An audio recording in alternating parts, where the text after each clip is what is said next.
Hello my friends, welcome to another episode of Last Epoch. My name is Wilfred. So today I would like to share with you my views after playing the mid game, and I've experienced a bit of Monolith, a bit of Dungeons, Arena, as well as playing a fair bit of Prophecies as well with the Circle of Fortune faction. I don't like trading with other players, so this decision kind of like probably something is really suitable for me. And also just a big shout out to my friends from the Marvel Hero stage. You guys been contacting me after these games live and watch some of my videos. Some of you must be really young when you started watching my Marvel Hero stage videos, and now you are dropping a message here, so I really appreciate that. And also, if you like to play with me a little bit, my name in the game, my account name is called Ysera, Ysera, which you're seeing on the video here right now. And why Ysera? Well, it's interesting because I always like World of Warcraft, the lore there, and I don't know, it must have been something that I've read or played back then when I first started Last Epoch, and when I trying to enter a name, the first name that came to my mind, so Ysera it is. So do look me up, and where possible, especially with time zone and all, I'm more than happy to team up with you, just play a little bit, probably do a bit of like Monolith or Dungeons or Arena, whatever that we shall get to enjoy. All right, now back to the topic of this video, mid game. How I define mid game is this: you've completed the campaign, you more or less figure out a build that you would like to kind of like go further, go deeper with. You may have found a build in the internet, one of the strong build, or like myself, I really want to just figure things out myself, as you know, in my Marvel Hero stage as well. So I have a concept of what I want to do with my Necromancer, and I can build towards that. May not be the best build out there, but I'm enjoying what I've come up with, and I take pride in that as well. Whatever outcome it is, I'll see. I don't even know what kind of unique or legendary out there for this quote-unquote build of mine, so I'm going in with an open mind. So now after the story, first thing you'll do is to join the one of the factions, either as the Circle of Fortune, that is very much focused on solo gameplay, get the massive amount of good loot while playing the game, and of course by deciding on that option, you opt yourself out from the trading with other player, which to me is fine, but some like the open economic, nothing wrong with that. And I think this is one of the game's innovation in this ARPG genre, to attempt to please both camps without making one side a little bit unhappy and so on. So Prophecy is a set of gameplay whereby you get to pick a bit of like what will give you better loot, and in a way it's less cryptic as the Path of Exile Prophecy. If you play Path of Exile, and this one you can really do some objective around it, almost like a bounty in D3, if it makes sense to you.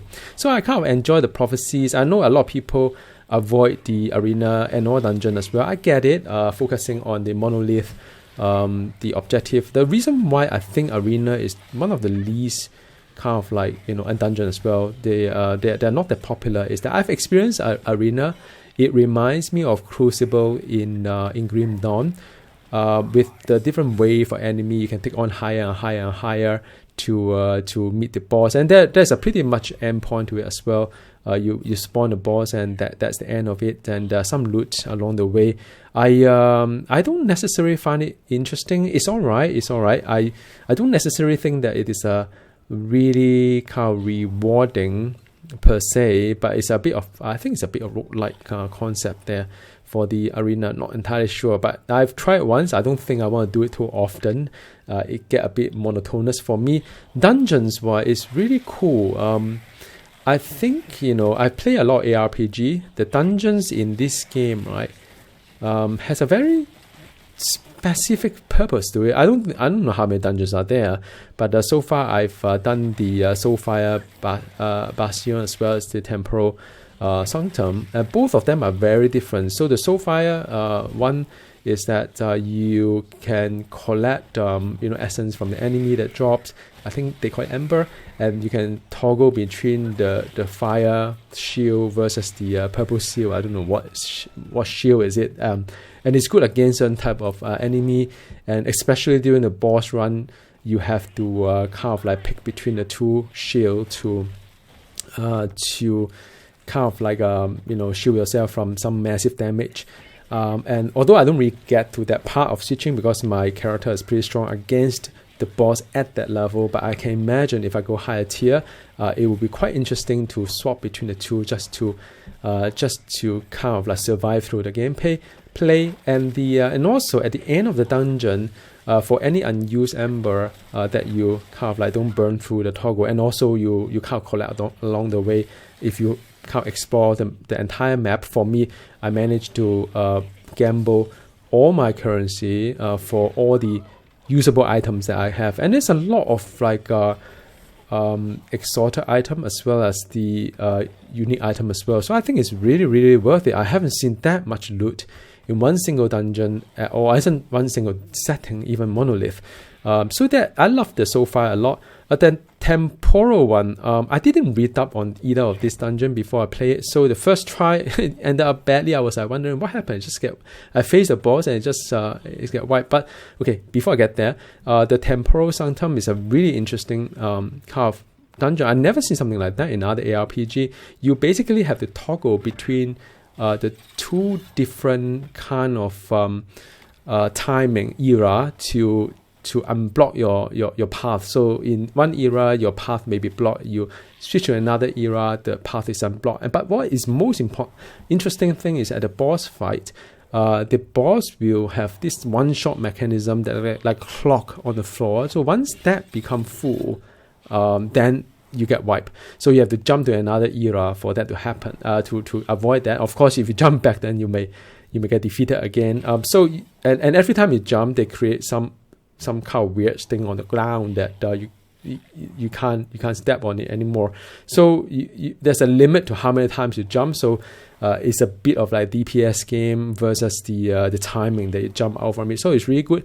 And the reward of that dungeon was really interesting. Is that you can combine a unique item with an exotic item, and you can so any unique item with the legendary potential, you can add 1 to 4 more affixes onto it from the exotic item that you have. So you can put the two together and then just kind of like marry them together to seal them, as they say. So I think it's really interesting. The downside of dungeon is that the dungeon, I love it. I really love it. It's a roguelike, by the way. So if any mistake that you make inside the dungeon, it will just cost you a key to get in, and you have to farm the key as well. So you have to do a lot of echoes in the monolith to have a chance to get a key, and then you can jump in to sort of do a bit of dungeon. So I see the gameplay that way, but I understand why people don't like dungeon also for the prophecy is that there's a dependency on the key farming itself. The key farming is quite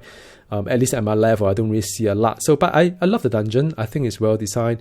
Monolith is one of my favorite things as well. There are different timeline to play. It's like scenario.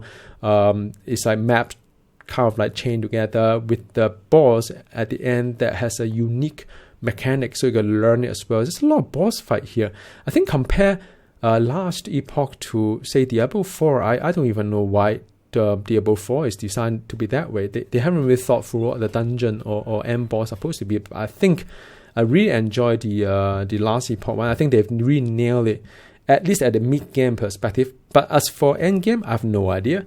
So I'm keen to see what the end game would be like and how I would be spending my time playing or farming item for this game. But so far from what I see, I really like the last Epoch at the mid game, and I'm grinding my way to I think cap is 100. I'm not quite sure. So anyway, I'll have more update as I progress with this game. So thank you very much for watching. Thanks for connecting back with me from the Marvel Heroes Day. So again, my account ID is Ysera, Ysera. So anyone want to play with me online, happy to group together and do some adventure together. All right, see you next time. Goodbye.